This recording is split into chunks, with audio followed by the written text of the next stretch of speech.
Welcome to Dr. Cindy Speaks, regular musings and reflections on politics, current events, and life as a congressional candidate.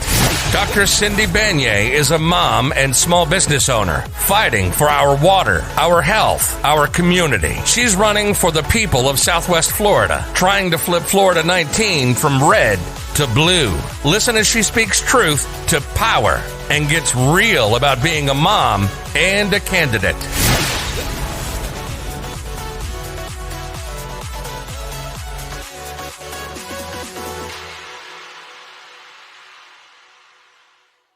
Hello, everybody.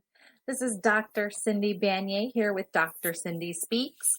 I am a congressional candidate for Florida District 19. I'm a mom and small business owner, and I'm fighting for our water, our health, and our community.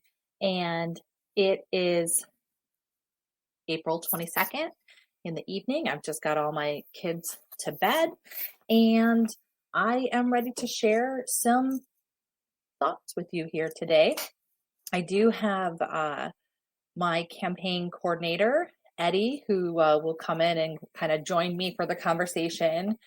Maybe I need a little bit of support here today, just because it's hard sometimes being a candidate, especially somebody who is a single mom with 3 kids who are at home all day and all night, and also trying to run my business and wrap up the semester with my students at Florida Gulf Coast University and just get everything done.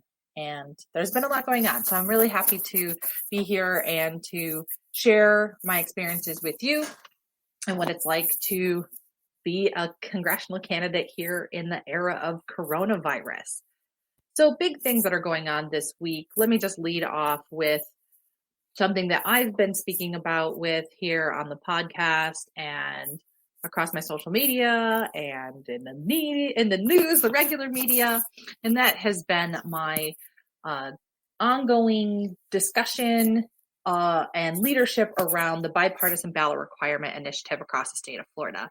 So this initiative, just to remind you, is ended up with 51 candidates trying to join on to this initiative where we are banding together to bring attention to the fact that Florida has some of the highest qualification standards in the country. And actually we had Jamie Cheek, who's another congressional candidate and part of the No Down Left Behind coalition, who's running in Utah.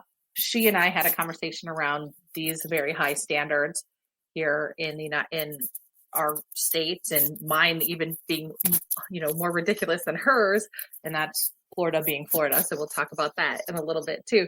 But Jamie Cheek was here with us last week, and so check that out if you want to learn more in depth about it. But this candidate coalition that I've been leading started off with Democrats, and then we ended up getting a lot of Republicans on board as well, who were very interested in making sure that there is voter choice and that there's fairness in the elections, as us as congressional candidates in particular started to come up upon our deadlines right as the pandemic was hitting, right as we were shutting down the schools and the universities and the businesses across the state, which made it exceedingly challenging in an already complex and barrier-laden process. So we had been struggling, working together, building this coalition, sending letters to the governor, sending letters to the Secretary of State, media interviews, press conferences, and it was very important to raise these issues. And I'm very proud of the work that myself and Michael Bloomling Jr., who was also a podcast guest here a couple of weeks ago, the work that we did together to bring this nonpartisan issue rather, to the forefront.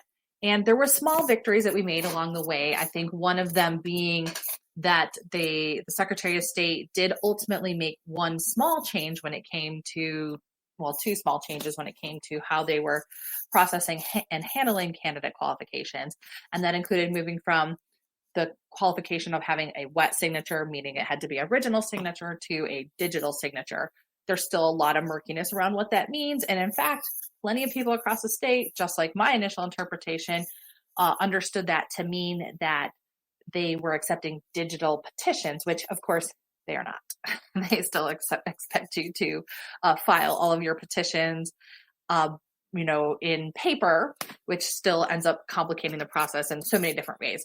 And by the way, I realized too, the other change, the small change that they ended up making included that you could file or your paperwork or send it in via post instead of, hand delivery and stuff. And I just I laughed out loud, just the thought of what it would mean and how much space 5,000 petitions take up. And I have my buckets of, petitions as well. Some of, several thousand of which have been signed already, right? But we had all of the, up to the amount that we would need, and then some, because you have to have more because up to 30% or even 60% in parts of the state are rejected. So you have to turn in more, right? It's like tubs. It's like, 3-foot by 4-foot tub full of papers, right? So what are they talking about? Send it by post? We're going to put it in a box or something? And I mean, it's just, I think that the practical implications of some of these things were very much overlooked when they made these rule changes. Similarly, oh, great. So doesn't have to be original signature, but it can be a digital signature.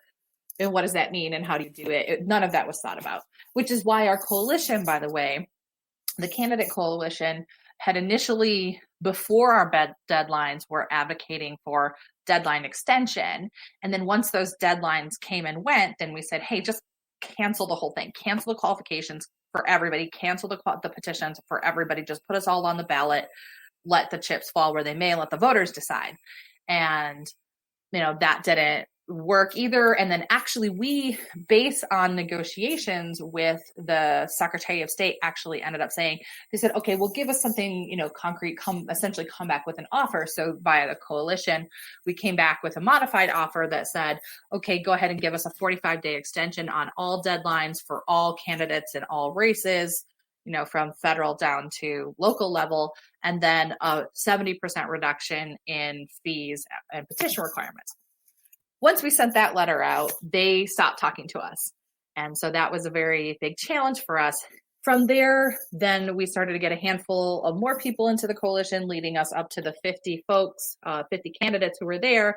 And we had a handful of people who were really pushing, to take the next step and take legal steps.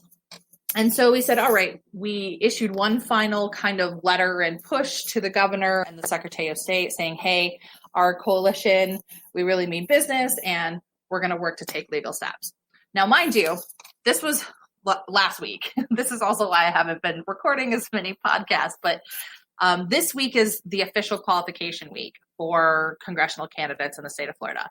April 20th to April 24th, we have to send in, either get our documentation in that we qualified via petition, which is a letter and series of signatures that is verified by our local supervisors of elections in the counties that we are running in.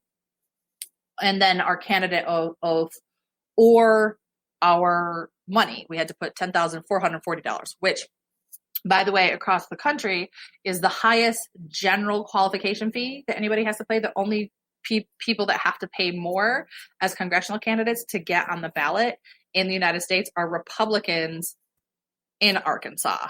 And so I think Bill Clinton might have had something to do with that back in the day, but that's the only place where that's more expensive. They have to pay $15,000. But everywhere else, the general qualification fee, not, irrespective of party, Florida takes the cake on it.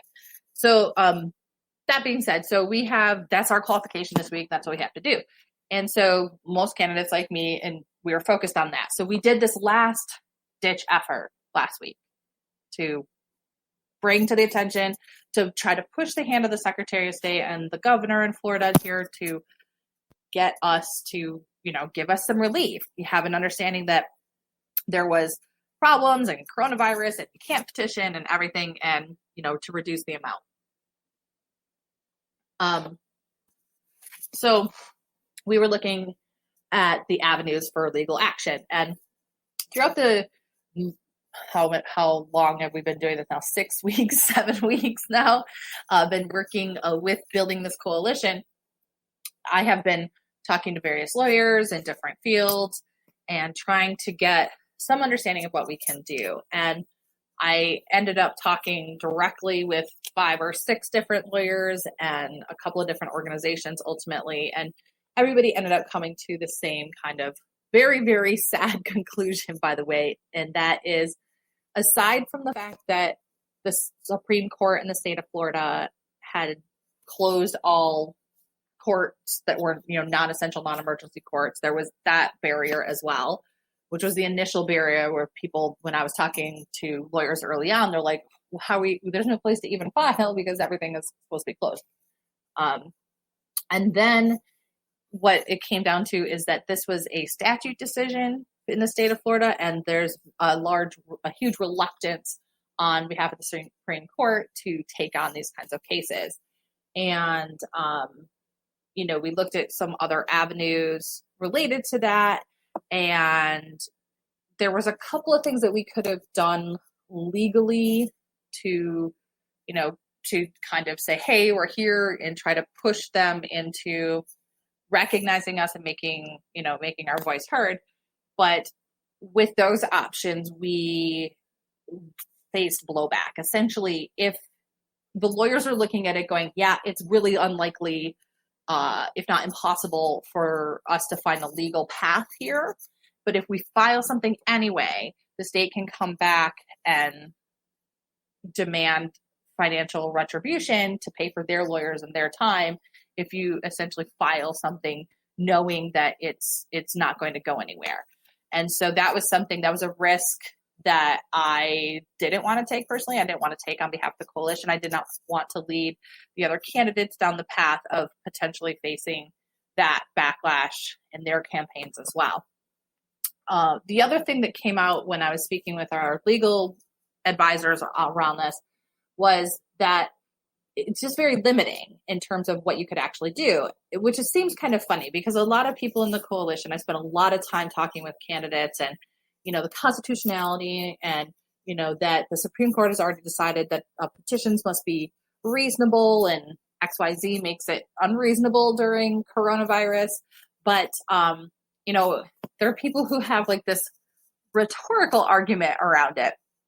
But the minutia of the law really made it complicated for us to actually do something. And the best way for me to explain it, and the way I've been explaining it to, people in our coalition, is that because it was statute, there's very little that we can do against it because it has to essentially go through the legislative process to be changed. So there's possibility that we can continue this fight next legislative session. So stay tuned for that.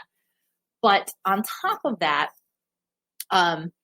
because there's a state of emergency here in Florida, this kind of allows, Governor DeSantis and the administration this kind of leeway to do things and make exceptions, right?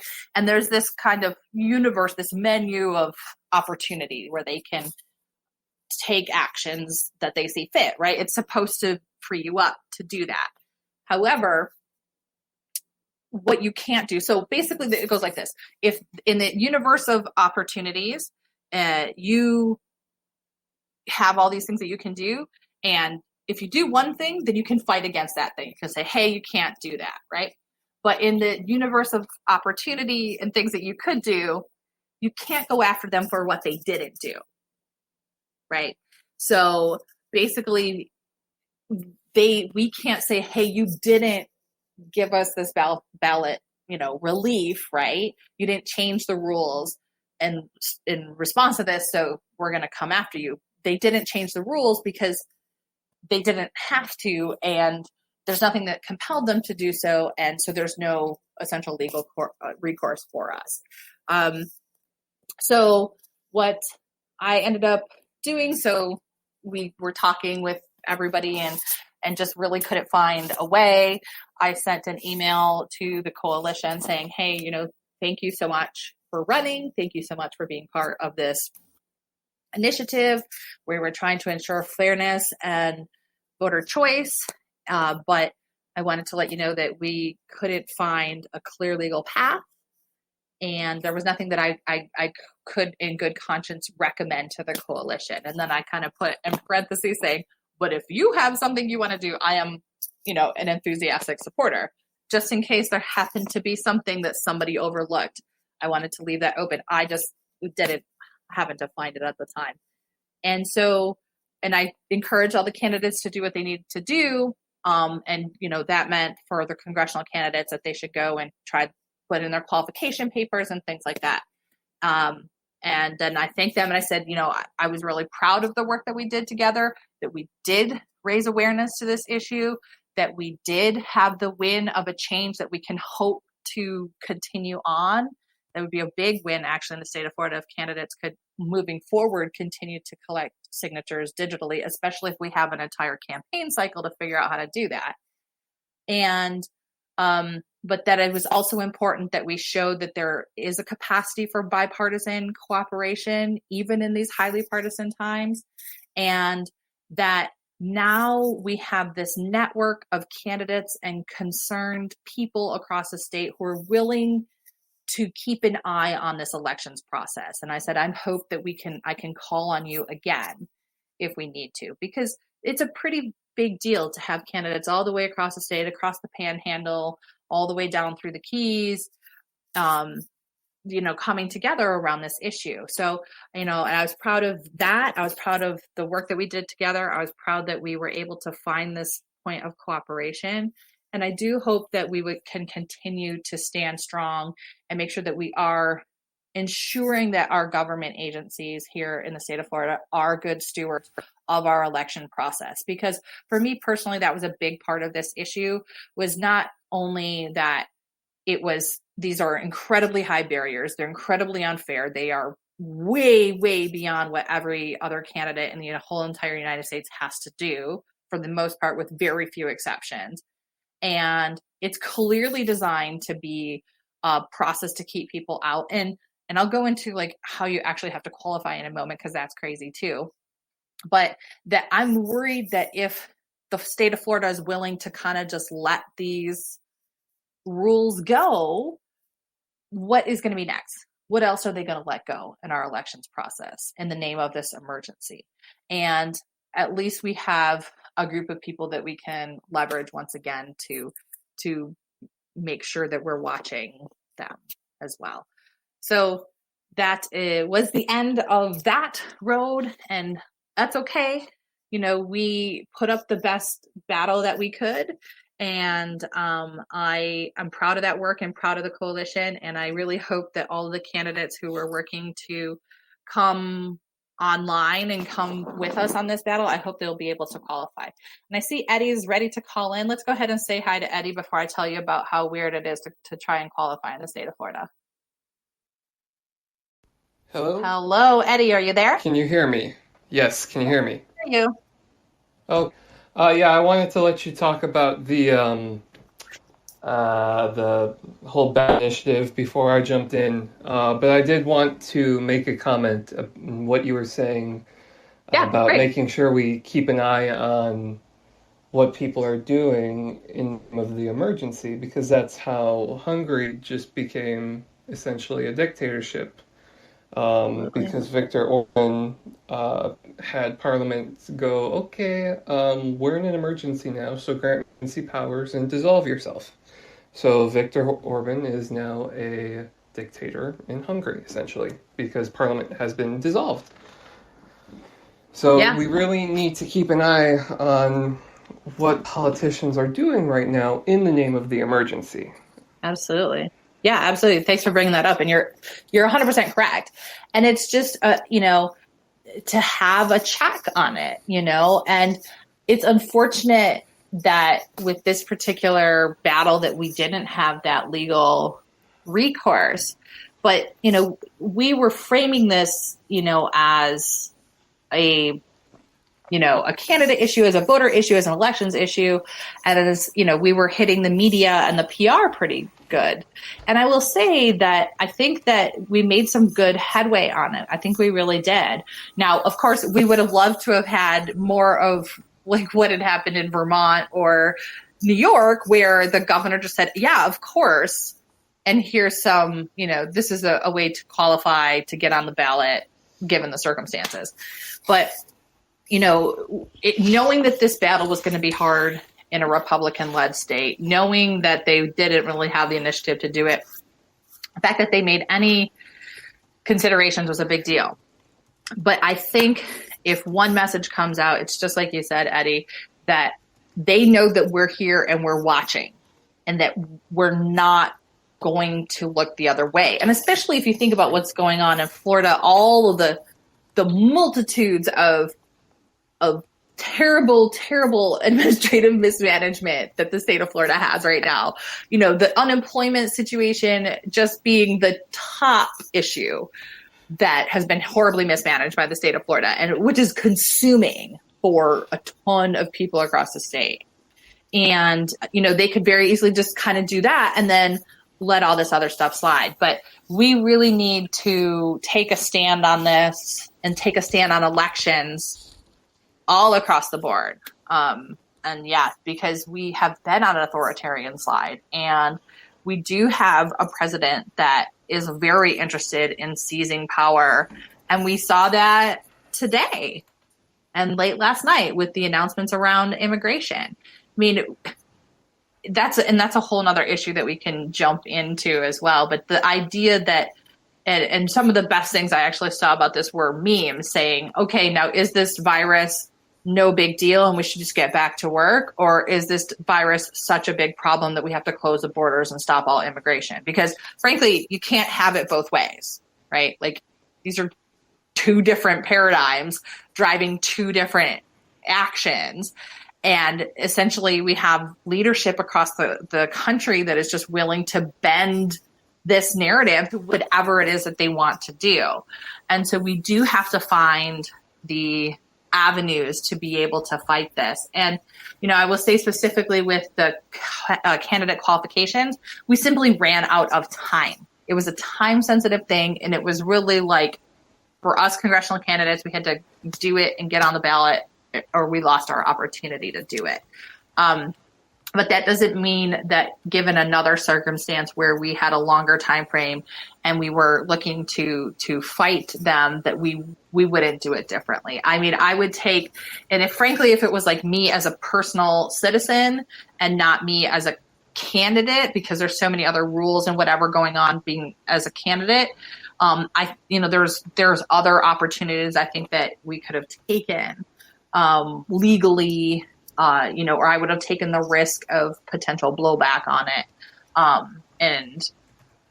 We can still have this opportunity to continue to fight for our elections and fight for our process and keep these authoritarians from seizing more power. Yeah. Right, Eddy? Right. So that's that whole thing. So let me tell you about qualifications, right? So Eddy, did you see all that? And have you been following who's been qualifying across the state of Florida? I have not seen who's qualified. I have been looking at FEC filings. Yeah.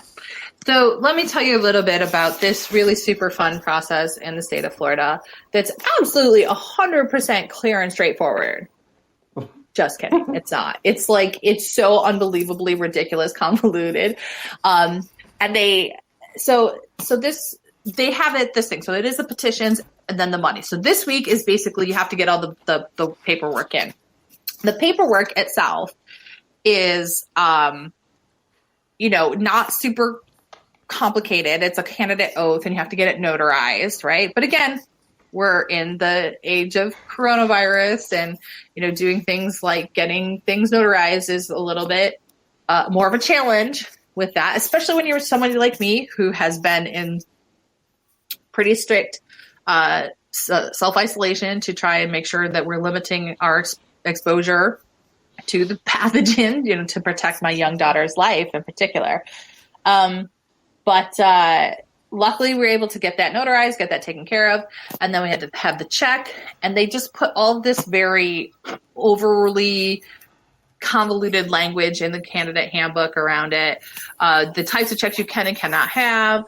And it said in the candidate handbook that you couldn't have it delivered to Tallahassee by a U.S. Postal Service, and it had to be commercial courier, right? But did that mean UPS? Did that mean who knows? Okay, again, it's a little bit complicated, and I was scared to death because I just led this 50 candidate coalition across the state of Florida, that if I made one misstep, that the Secretary of State, the Division of Elections, was going to bounce me. So I'm like, oh no,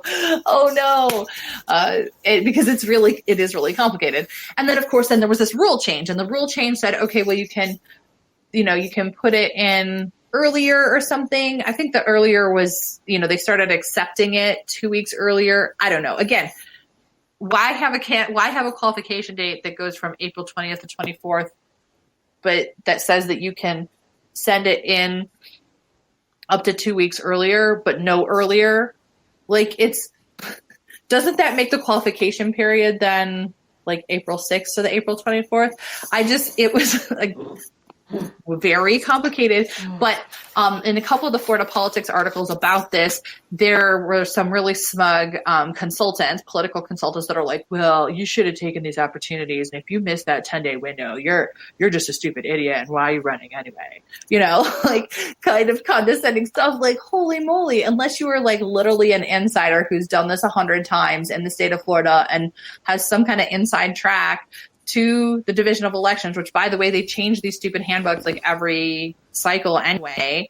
So, but unless you're somebody who's this kind of inside political, which not every single person in every campaign is and has, how the heck are you supposed to navigate this process? And I already said on previous podcasts, there are plenty of people who are seasoned politicians with seasoned teams who are leading front runners with buckets of cash, who had said to me via email and via phone the wrong dates. Like nobody, this was a very, very unclear process to know that you had to have it into the local elections supervisor by March 23rd. That was like hidden in like another page somewhere else. Then that there was the state qualification that was April 20th to 24th, but you could turn it in from April 6th. And again, this is like, there's so many different dates. Purposefully, I feel like trying to make it complicated so you would screw it up, right? And then it's like, oh, it's got to be in by noon, not 5, right? That was into the supervisors of elections. At the local ones, the deadline was noon.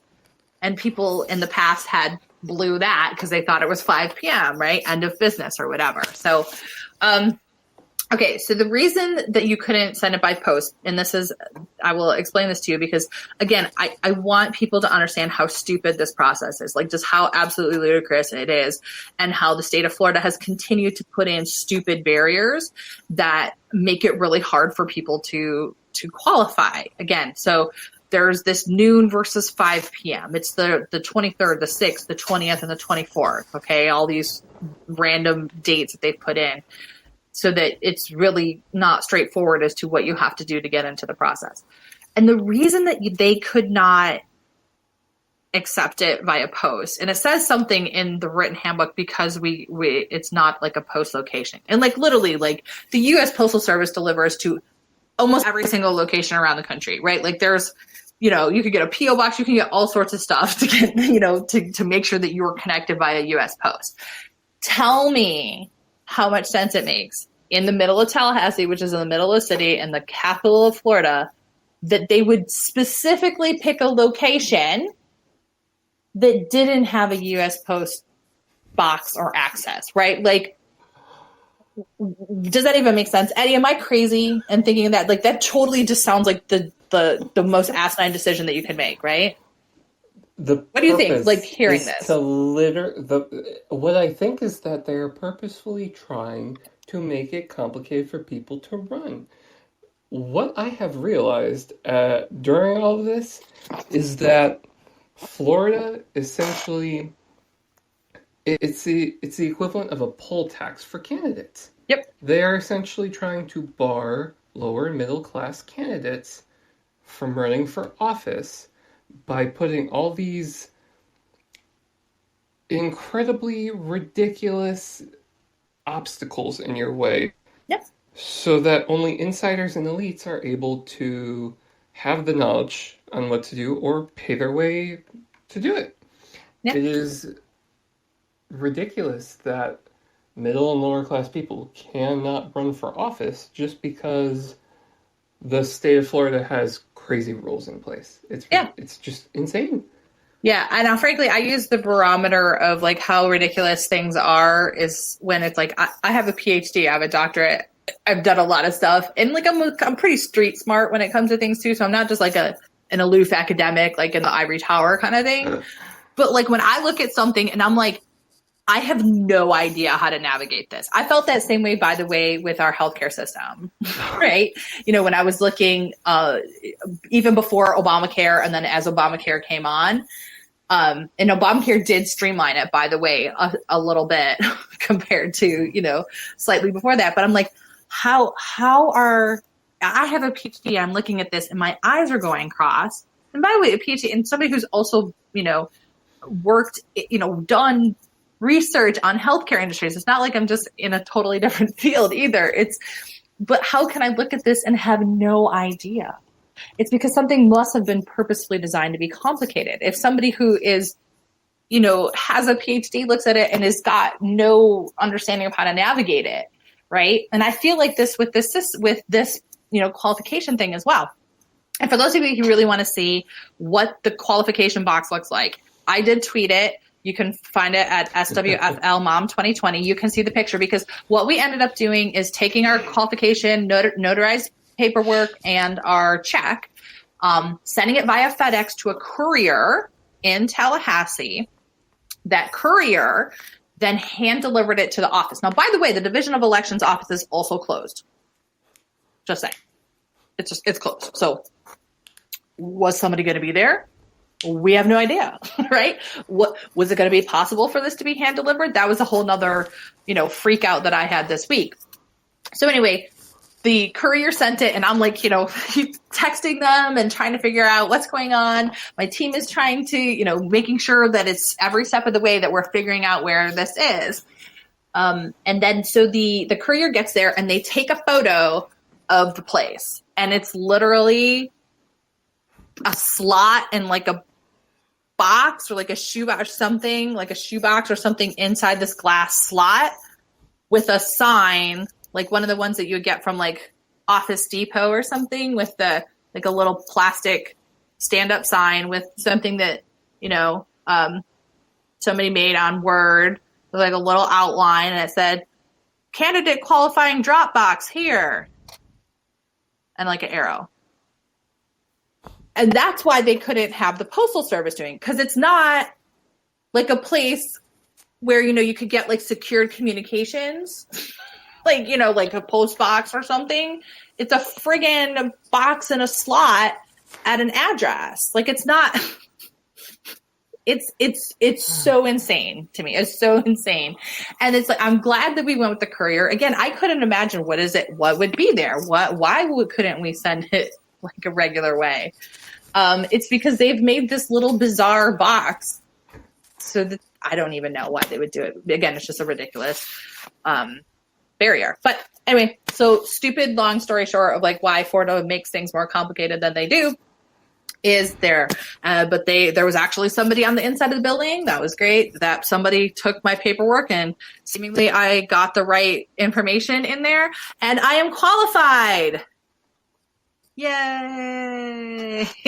Qualified to get on the ballot for the primary. So that was a big deal. I'm glad I was able to do it. And we got it. And it seems like no additional political rigmarole as far as I can tell. And I am legit. I'm bona fide now, Eddy. I'm bona fide. Good. Great. Have you been keeping up with the rest of the district? Oh, yeah. That's super fun, too. Yeah. So we had just so far, and by the way, the qualification period ends Friday. So there's more shenanigans to be had for sure. It seems like most of the other Republicans have qualified, even some people that were a little bit questionable. They were not sure if Darren Aquino, who hadn't put any money up yet, was going to qualify, or he had only $1,000 or something, whether or not he was going to be able to come up with it.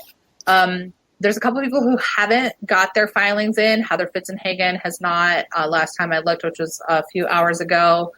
And, but everybody else had, even again, like some of the other last minute people, Christy McLaughlin, I think it's McLaughlin, Christy for Congress, which I feel like somebody had just told this chick to run so that they would confuse her with me. Because people, if they don't call me Cindy, they call me Christy. But she's apparently trying to advertise on Tinder or something, which, again, I'm a little bit lost for words on that. But she somehow qualified, and she had $10,000 in the bank that just she couldn't think of anything else to do with. So she's decided to run. She's legit. But then we also have some brand new Republican jumped in, a guy who is a Collier County Sheriff Deputy. Never heard of him, but he decided to run at the last minute. And then another guy who is a write-in candidate. I don't even know how that's supposed to work, but he's Patrick Post or something. I don't even know. I feel like I shouldn't even say these people's names. But yeah, so that came in. There's somebody who knows who else is going to come in.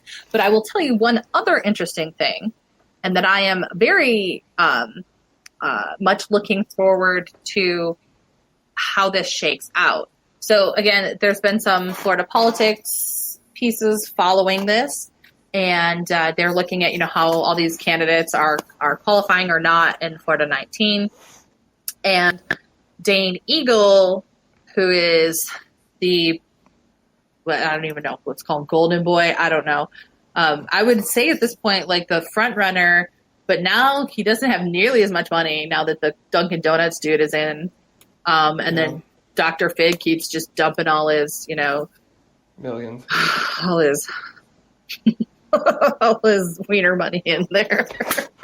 I'm sorry. All right. But yeah, I just, they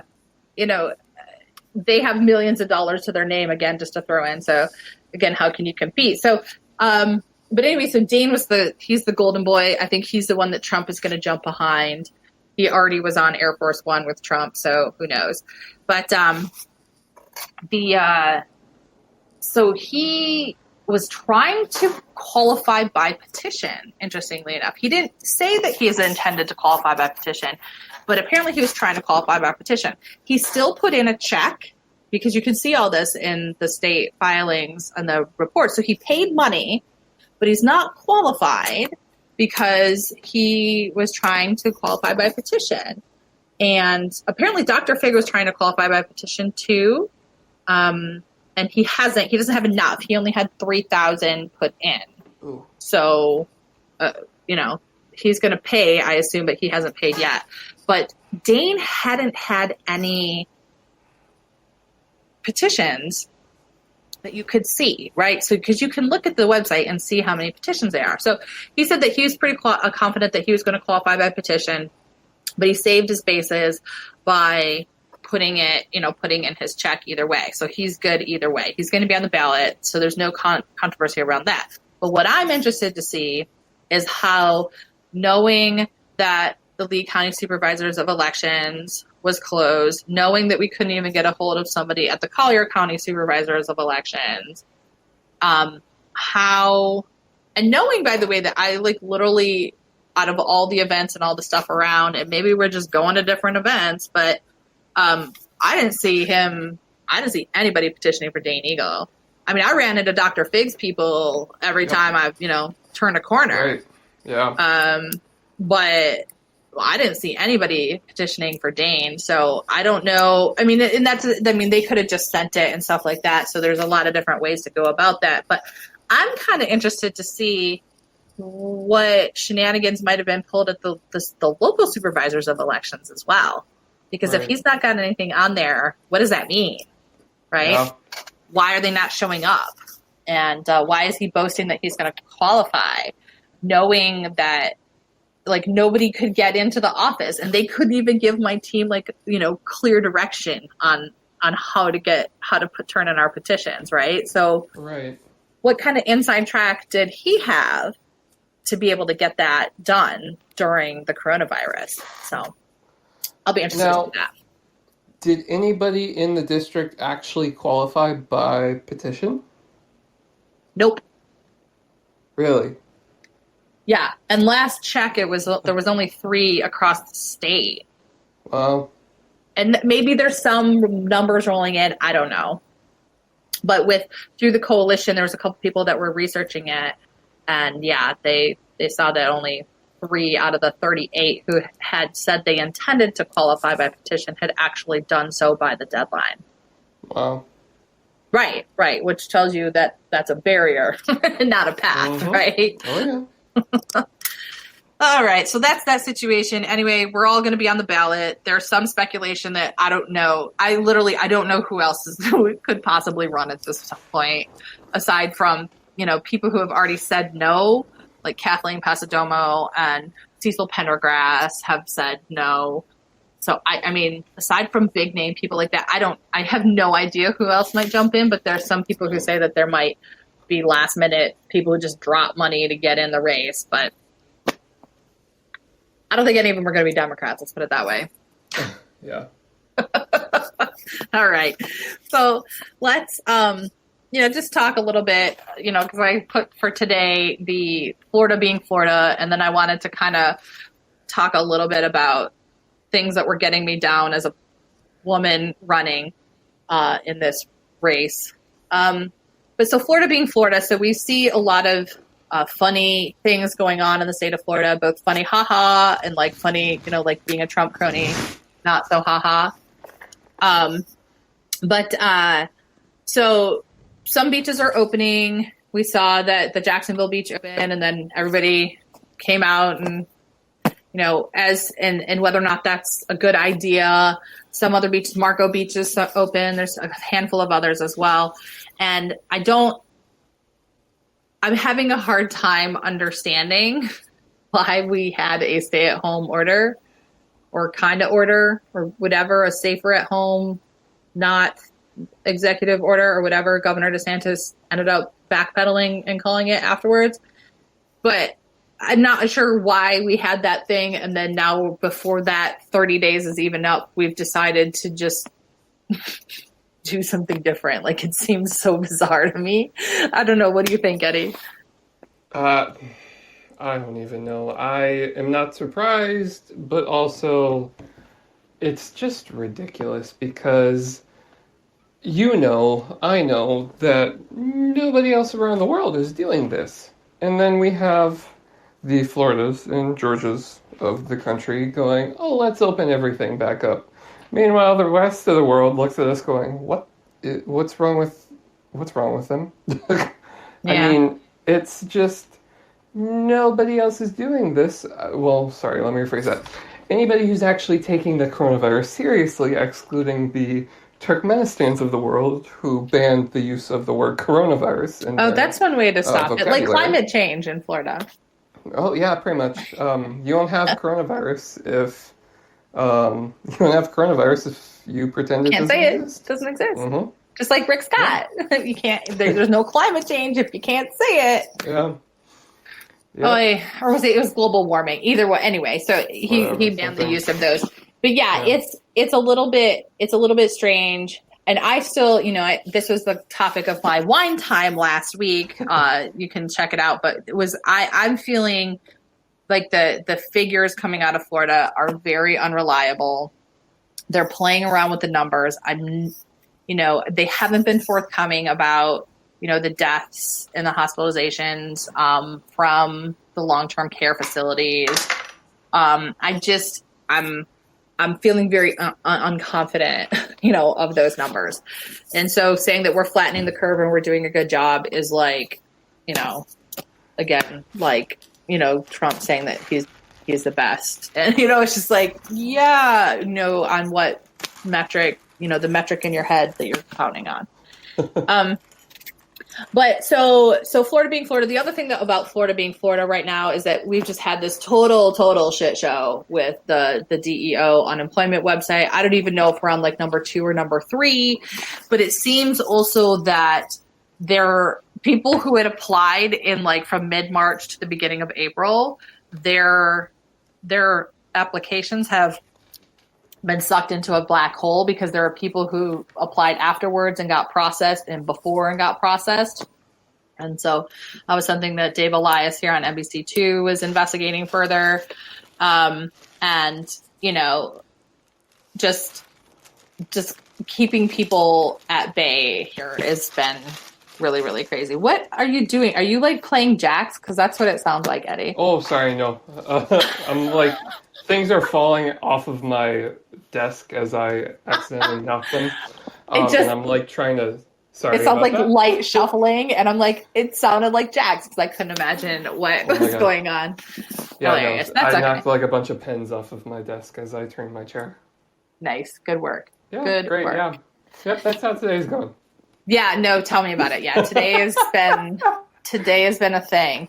It's so, you know, I would say, so let me turn now to the last bit and like really the thing that compelled me to get on this microphone today, to be honest, was just how crappy it is sometimes to be a woman as a candidate. And let me just talk about that. Not to say that I'm ready to throw it in. Obviously not. I'm super excited that I qualified. Not to say that there's anything wrong with being a woman. Obviously not. I'm a woman. I'm pretty comfortable and happy with that.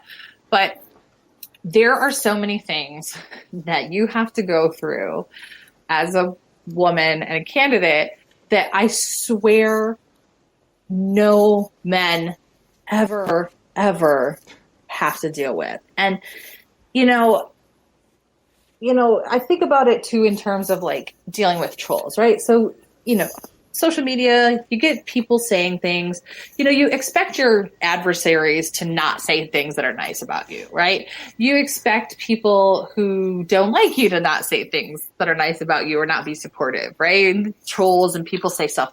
You're prepared for that. You really are.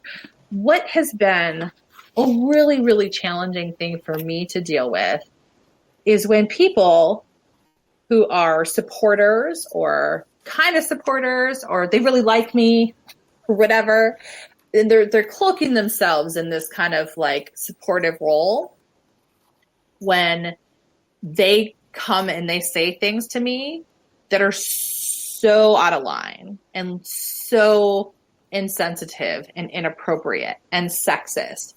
I am beside myself when this happens. And it happens more than I think people would believe. I mean, almost a day doesn't go by where somebody doesn't say something to me. And I cannot believe that male candidates, that this happens to them. I don't think I've never seen it. I have never seen anybody critique a male candidate in person or on the phone or, you know, anything like that. It's so strange to me. You know, and that's something that as women, you kind of get used to, you know, everything from mansplaining to, you know, being stopped in the grocery store and told how to parent your kids. Like these are things we get used to because everybody, and this is what's so hard to explain when you are not a woman or a mom, even for that matter, is like, especially when you become a mom, like you suddenly, everybody feels they have the right to come and tell you things and give you advice. And it's infuriating, right? Like I didn't ask for advice. And I mean, God, even in like the business world, like, you know, you can accept coaching. And I'll tell you this as somebody who like truly believes in critical feedback. I like to have critical feedback. I think it's valuable. That's why I'm an evaluator. Like I live in this space where we can be adaptable and take in, but you have to be able to hear it. And again, and I think that's why it's so hard when people are, you know, purporting to be your supporters and they say things to you completely unsolicited. Okay.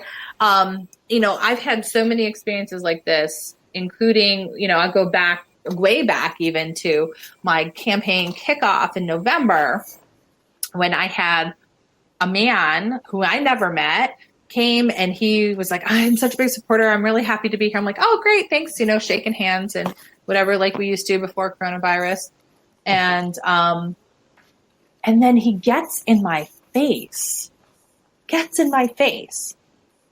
And he's like, are you ready to say goodbye to your family for 3 years of your life? He's like, you better get ready. And I'm like, oh my God, get out of my face. Yes.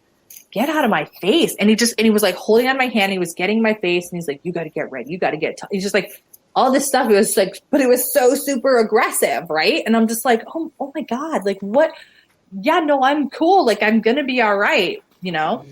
But so I've had that. I've had people in, other campaign events. And the weird part about it, I will say, is so that one happened to be a guy.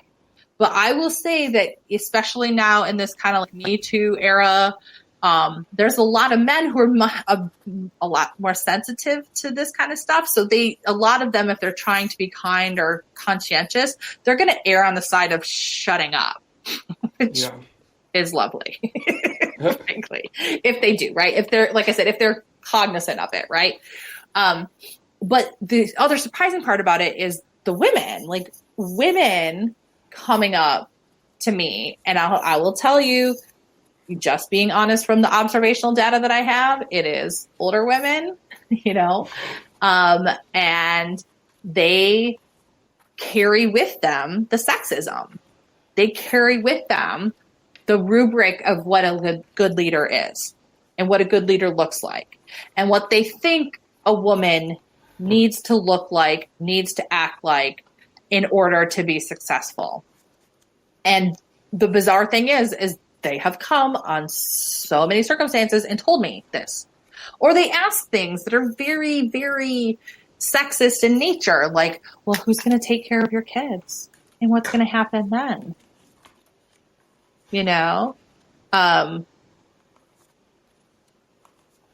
And it's just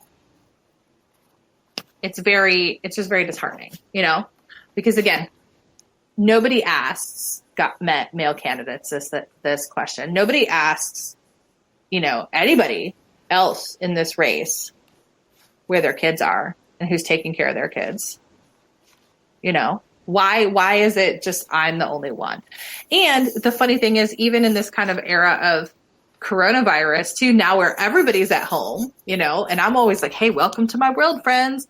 So where I had been kind of criticized in the past, right, for having my kids around, even though, by the way, I've always been a proponent of like bringing my kids around and not caring and, saying, kind of holding that space for being a woman and being a mom. And yeah, here are my kids and it doesn't make me uncomfortable. Sorry, and I've always been somebody who's done that.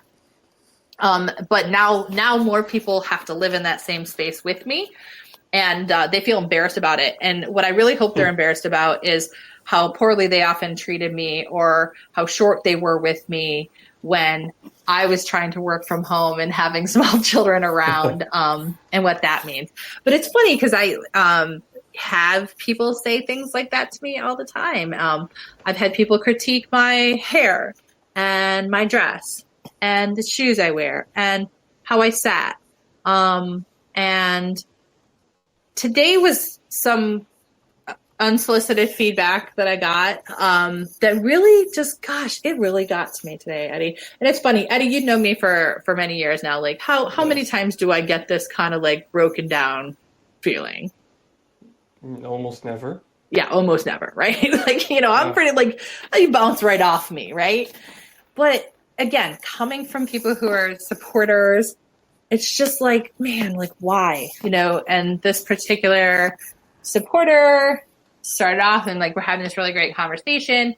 And it's almost like when we get this kind of great rapport going on, that's when people are like, great, this is a perfect opportunity for me to tell you what I think and what I think you need to do. And it's not about policy. It's never about policy, Eddy. It's never, ever, ever about policy. Ever. It's, ooh, your heels were too high that time. Or, make sure that you're sitting with your shoulders squared up. Like, what? Okay. You know what I mean? But today's commentary was, oh, it was great. And I think, and again, it was very shocking when it's people that you expect you're getting this kind of like positive feedback from, and then they kind of put the brakes on and are like, oh, well, but here's all the feedback of like where I think you should be doing better. Right. And I'm just like, oh my God, literally how many other congressional candidates call and get this said to them? I don't think other people experience this in the same way. It's because I'm younger, and it's because I'm a woman, and the kids are like, oh, your kids are there and it's cute, but like, it seems like you got a lot going on. I'm like, I do. Still killing it though. Right. And on top of that, there was the thing that I'm trying to think of how to describe this in the most succinct way. Right. But the criticism today was that I was not being serious enough. And it's so bizarre, because this is, again, this line that women have to walk as professionals and as candidates, right? There's this bizarre likability thing, right? So you have to be likable, right? So you have to be approachable and charismatic and, this kind of stuff, right? But you can't be too likable, right? You can't be too likable, because then it's too much, right? Then you have to be serious, but you can't be too serious, And it's so exhausting to keep walking that line, and my personality, and Eddy, you've seen this, being in my classes, is that I try to be funny. It's a coping mechanism for me. I think I am pretty funny. I have some hilarious anecdotes. I try to keep it a little bit light, because if we get as heavy, and this is just my feeling on it, if we get so heavy on all these issues, right, the weight of it all will drag us down. Yes. And so I try to kind of bring levity to the situation, because we got to keep moving on, right? And that is very much my personality, and maybe that's why this kind of like particularly stung me so much, because I will laugh. Listen, I mean, I was laughing to get through major tragedies in my life, so it just is what it is, right? I'm not a stoic person. Like that, I'm the one, I'm rolling with the punches. I'm go, right? But yeah, so the criticism was that I was smiling too much, and I was laughing too much. And seriously?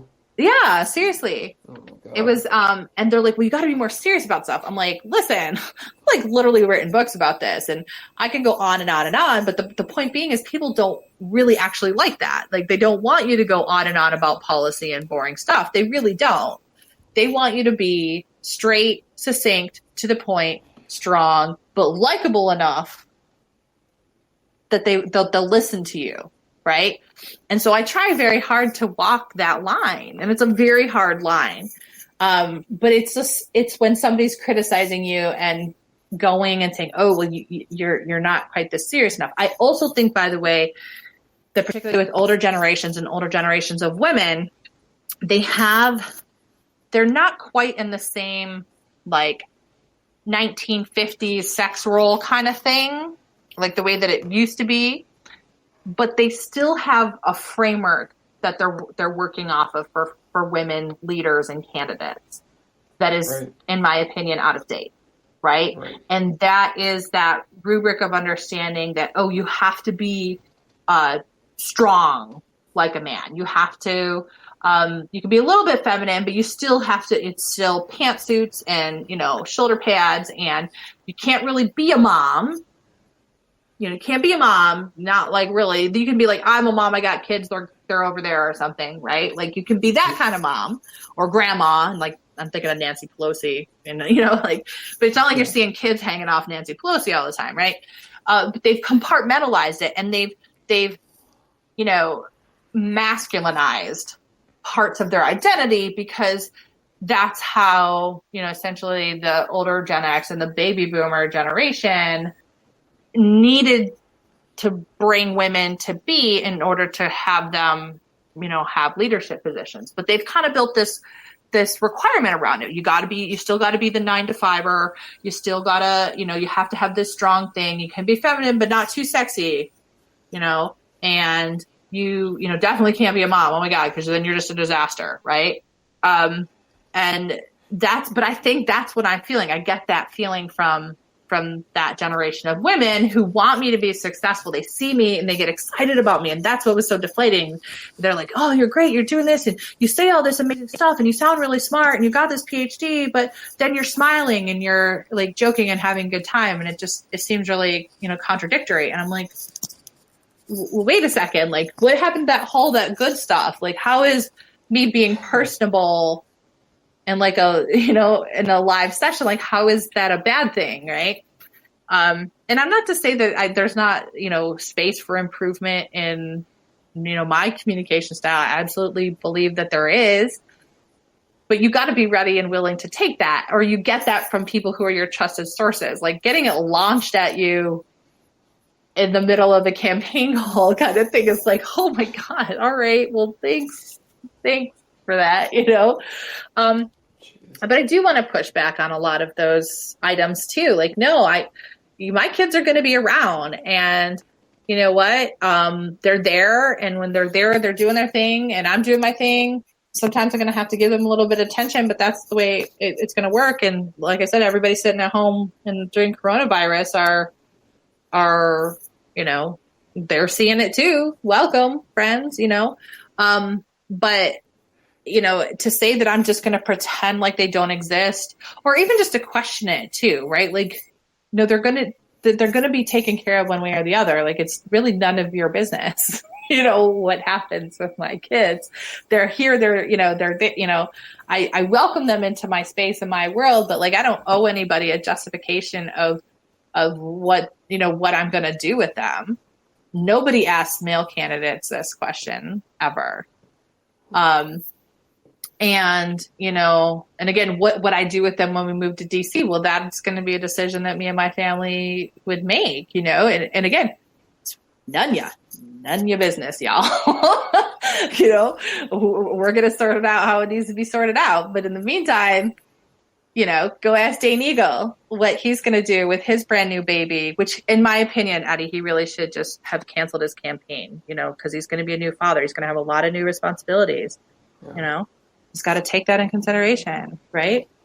Right. Which is exactly what everybody would be telling me if I was pregnant right now. Mm-hmm. But yes, and the smiling and the being happy thing, I just don't even know about that. I don't know, Eddy. What do you think? Is that striking you as odd, or? What's striking me as odd is the person who told you this, because what the hell is wrong with him? I can't wrap my head around it, because, Theresa May and Hillary Clinton are too robotic, and I don't know, you're smiling too much. I don't know. It just doesn't make sense to me. It's stupid. That is like the most ridiculous, benign criticism. It's not even a criticism. It's just someone's opinion, and their opinion's wrong. Yeah. But I try to hold space for where people are, right? And like, I don't, they're not, the people who are saying these things, I don't think any of them had malicious intent. And in fact, quite the opposite, right? But again, that in and of itself is a form of sexism, right?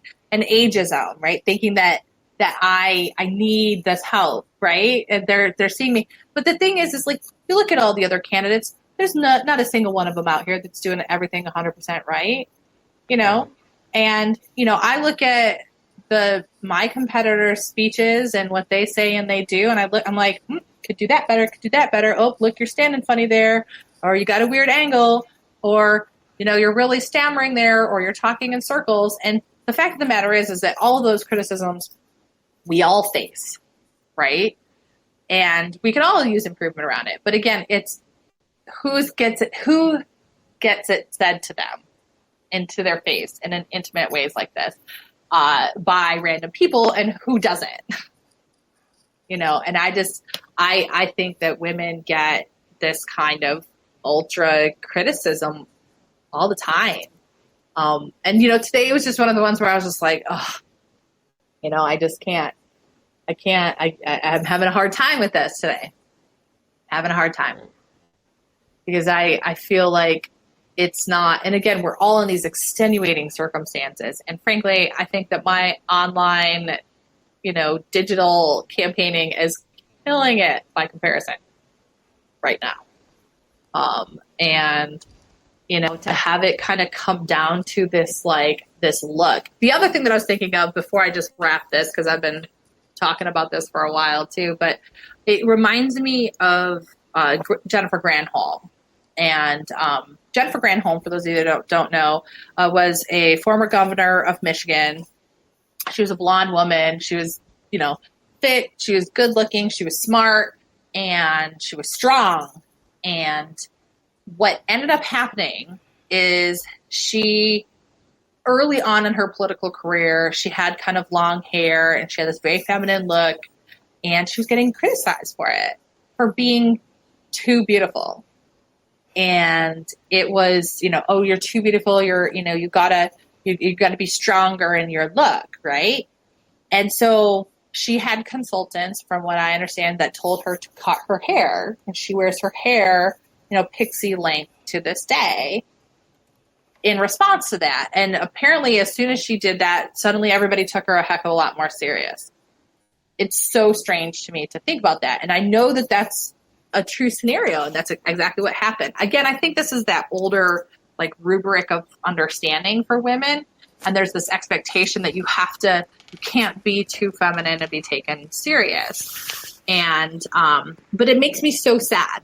It makes me so sad to think about that, because there's a whole bunch that's wrapped up into that, but that somebody who is beautiful and strong and smart as a candidate can't be all of those things and be considered to be strong and successful at the same time.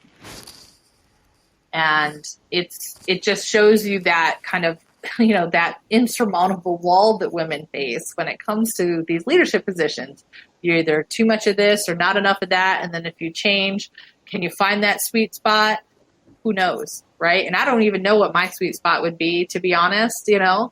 I feel like I'm always trying to I want to look nice, to kind of take off some of my rough edges.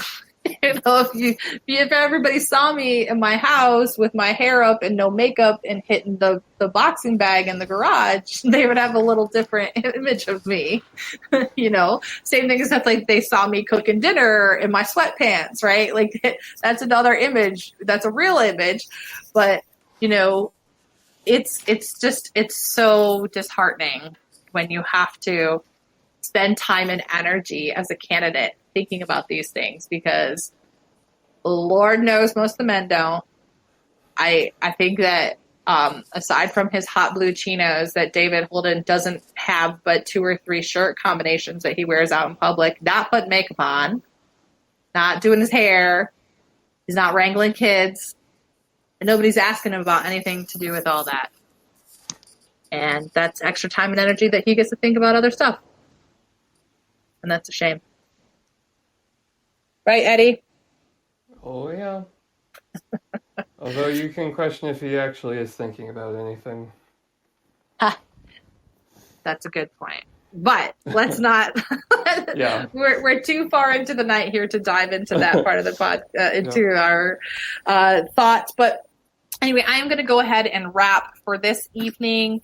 Thank you for listening to what ends up being a very, very long diatribe with me here tonight. But I would love to have your support. And by the way, I would want to pitch. We have some really great No Dem Left Behind virtual town halls coming up tomorrow. If I get this posted out, I might get it in time. But we have Katie Hill hosting a town hall for us. And if you missed the live recording, then go ahead and check out the recorded version. She's going to be hosting for our No Dem Left Behind. You can find out more about that at nodemleftbehind.com. You can find out more about all of my events and things going on with me at cindybeignet.com.